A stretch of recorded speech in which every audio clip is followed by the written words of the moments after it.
ఇదిగో బాబు, 2 గుడ్ల ఆమ్లెట్ అంటే ఎలా పడితే అలా కాదు. నేను చెప్తాను అలానే చేయాలి. ఇప్పుడు ఒక టమాటా తీసుకో. ఓయ్, ముందే చెప్తున్నాను, సగం టమాటాను మాత్రమే వేయాలి.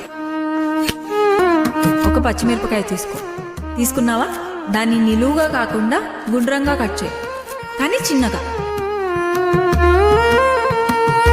ఇప్పుడు ఒక ఉల్లిపాయ తీసుకొని సన్నగా తరుగు. అయిపోయిందా? ఇప్పుడు ఇవన్నీ తీసుకొని ఒక గిన్నెలో వేసావా? ఇప్పుడు 2 గుడ్లు కొట్టు. ఇదిగో ఇప్పుడే చెప్తున్నాను, అందులో పెంకు పడిందో అయిపోయావే. కొంచెం ఉప్పు, కొంచెం కారం వేసి బాగా కలుపు. ముందే చెప్తున్నాను, ఆమ్లెట్ అస్సలు మాడకూడదు.